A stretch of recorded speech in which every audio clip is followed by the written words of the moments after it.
Hello students, today we will start the age of industrialization chapter of history. सबसे पहले बच्चों हम introduction देखेंगे। इंट्रोडक्शन में यहाँ पर आपके पास दो पिक्चर हैं, हम इन पिक्चर पर डिस्कस करेंगे। इस पिक्चर का ये पहला पिक्चर जो है उसको E.T. पॉल ने बनाया था। इस पिक्चर में आपको एंजल लाइक फिगर दिख रहा है। ये फिगर है गॉडेस ऑफ न्यू एरा की। इंडस्ट्रियलाइजेशन का जब एक नया दौर शुरू हो रहा था, या ये कहिए कि हम जब इंडस्ट्रियलाइजेशन में एंटर हो रहे थे, तब बहुत सारे आर्टिस्ट उसे डिपिक्ट करने के लिए पिक्चर्स बनाते थे या पोर्ट्रेट्स बनाते थे। उन्हीं पोर्ट्रेट्स में से हम यहाँ दो ये पोर्ट्रेट्स देख रहे हैं। पहले पोर्ट्रेट में गॉडेस है न्यू एरा की और वो व्हील पर खड़ी है।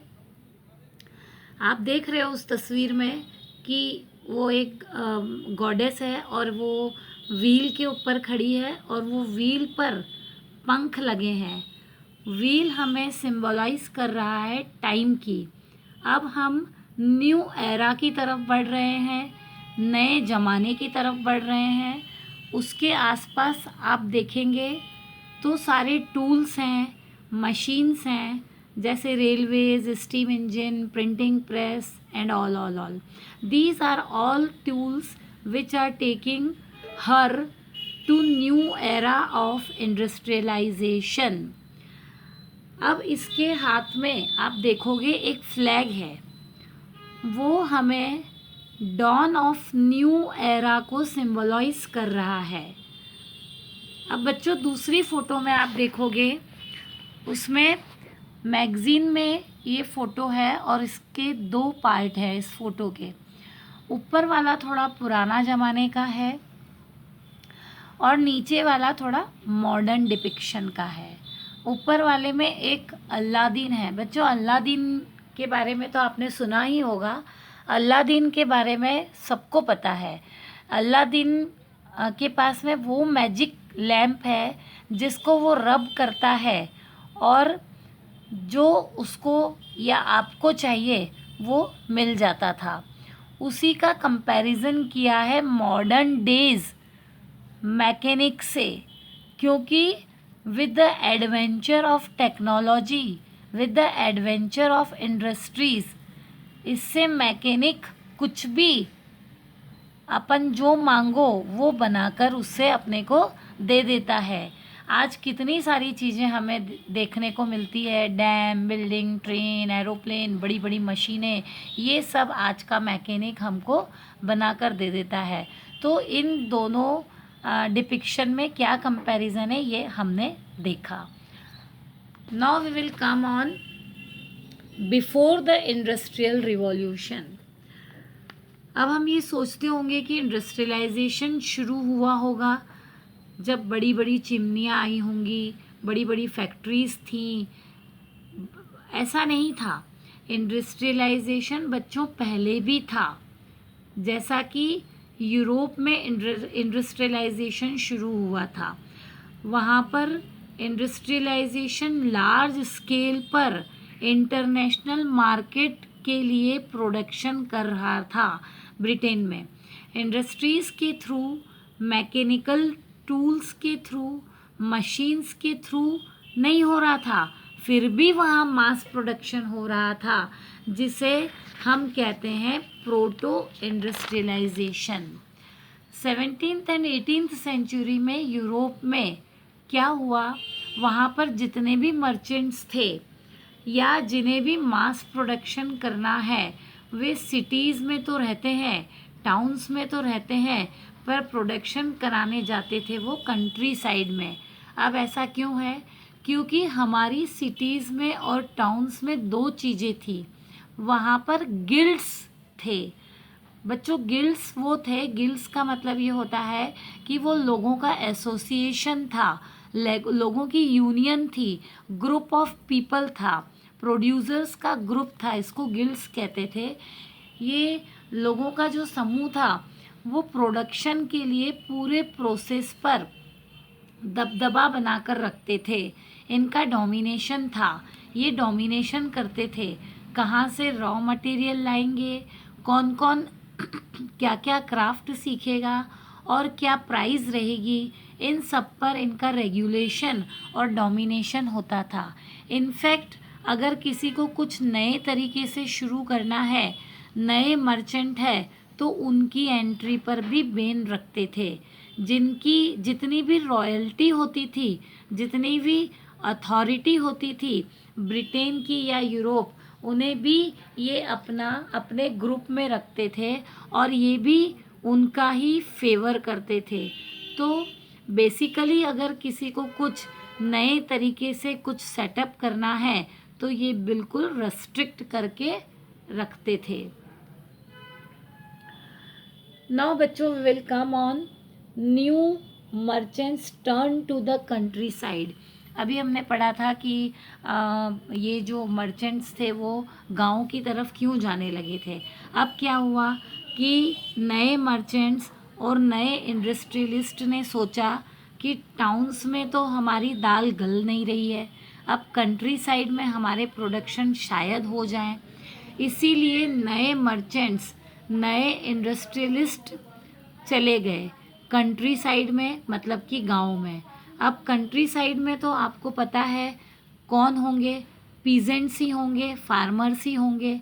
लेकिन हमने ग्लोबल वर्ल्ड में पढ़ा है कि बच्चों, इंडस्ट्रीज़ के आने से पहले भी जो फार्मिंग लैंड वो धीरे धीरे श्रिंक होती जा रही थी।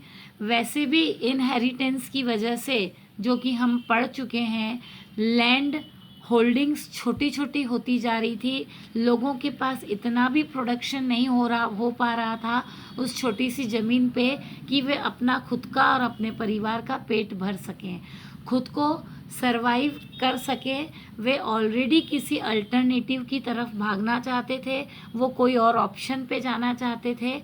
अब ऐसी सिचुएशन में इन पीजेंट्स के पास मर्चेंट्स एंड इंडस्ट्रियलिस्ट आते हैं और कहते हैं कि हम साथ मिलकर कुछ बिजनेस करते हैं, हम तुम्हें उसके पैसे देंगे।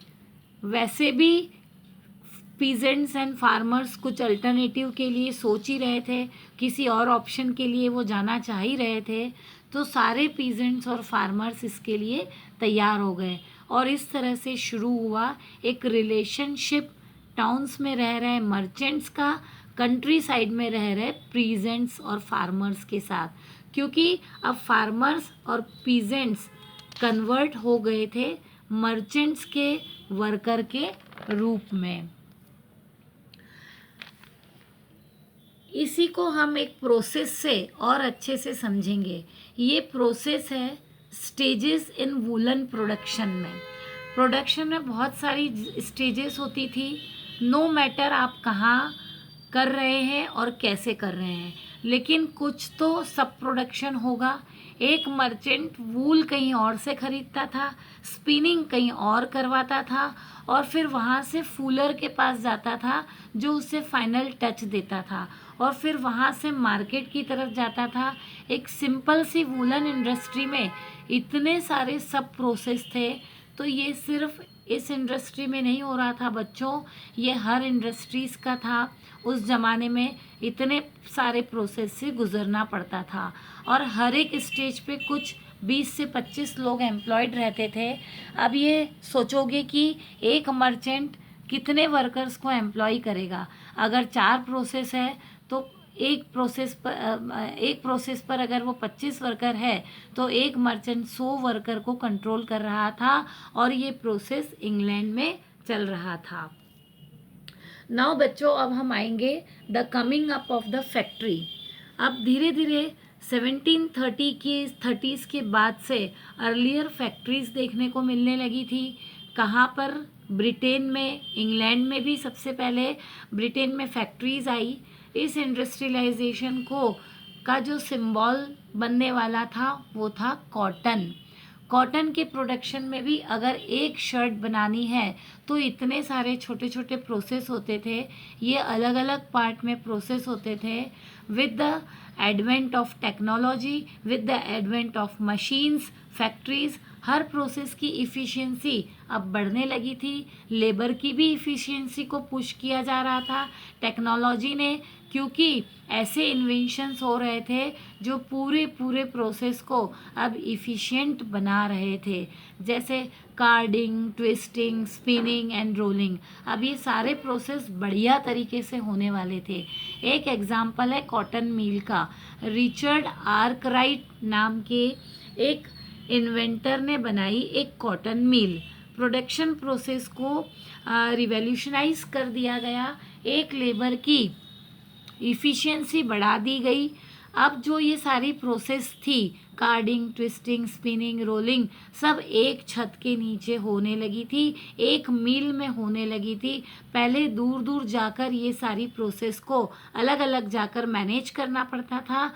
अब वो एक ही छत के नीचे ये सारी प्रोसेस होने लगी। लेबर कंट्रोल होने लगा, क्वालिटी कंट्रोल होने लगा, सारा मैनेजमेंट एक ही छत के नीचे रहकर अच्छे से देखा जाने लगा।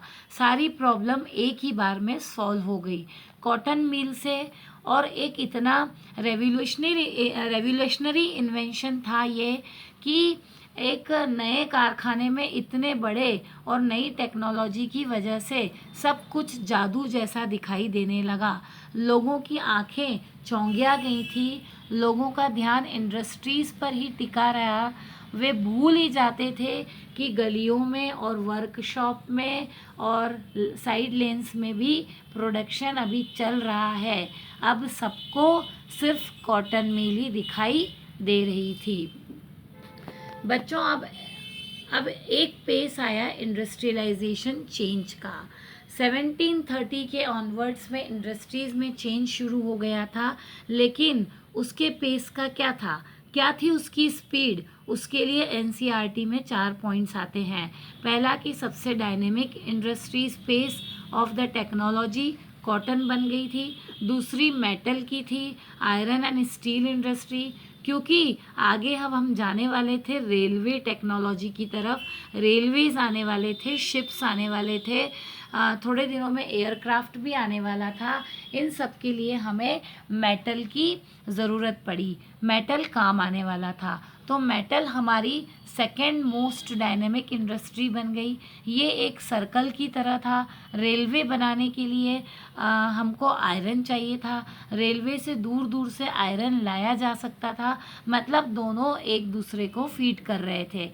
मेटल और रेलवे और कॉटन के साथ भी सेम थिंग थी। कॉटन आपको कहाँ से लाना है, इसमें रेलवे का योगदान है।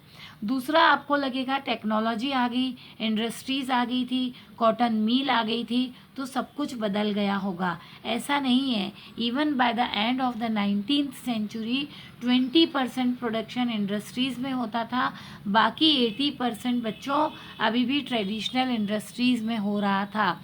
क्यों? भले ही नई नई इंडस्ट्रीज़ आ गई हैं, पर जिनका ट्रेडिशनल बिजनेस है वो एकदम से बंद तो कर नहीं सकते थे। वो भी अपने प्रोडक्शन में इम्प्रूवमेंट करने लगे थे। उन्होंने नई नई इनोवेशंस करना शुरू कर दी थी, जैसे कि वे पॉटरी, फर्नीचर में उन्होंने अपडेटेशंस लेकर आए, फर्नीचर का काम करने लगे। इस तरह से इनोवेशन से वे अपना गुजारा कर रहे थे और मेंटेन कर रहे थे। Traditional workers don't go out of fashion so very soon. अब क्या हुआ कि अब एक और पॉइंट था इंटरेस्टिंग टेक्नोलॉजी। एक ये पॉइंट इंटरेस्टिंग था, टेक्नोलॉजी तो आ गई थी पर बड़ी एक्सपेंसिव थी, और अगर गलती से ये टेक्नोलॉजी में, इन मशीनों में अगर कोई ख़राबी आ जाए तो उसकी रिपेयरिंग उस मशीन की कॉस्ट से ज़्यादा होने लगी थी, वो ज़्यादा महंगी पड़ रही थी। तो लोग इसलिए डाउटफुल थे कि टेक्नोलॉजी में इन्वेस्ट करें या नहीं। अब नई नई चीज़ें मार्केट में आ रही थी, पर जब तक उनकी रेपो नहीं बनी, पर क्या हो रहा था बच्चों, तो उनकी एक जो इमेज बननी थी इस नई टेक्नोलॉजी की वो नहीं बन पा रही थी, तो लोगों के मन में बहुत सारे डाउट थे। इसलिए 18th और 19th सेंचुरी में जो टिपिकल वर्कर होता था यूरोप और ब्रिटेन में, वो नई इंडस्ट्री का वर्कर नहीं होता था बल्कि ट्रेडिशनल इंडस्ट्री का वर्कर होता था। नौ बच्चों, अब हम आगे इसका रिमेनिंग पार्ट हम आगे के सेशन में करेंगे। Thank you.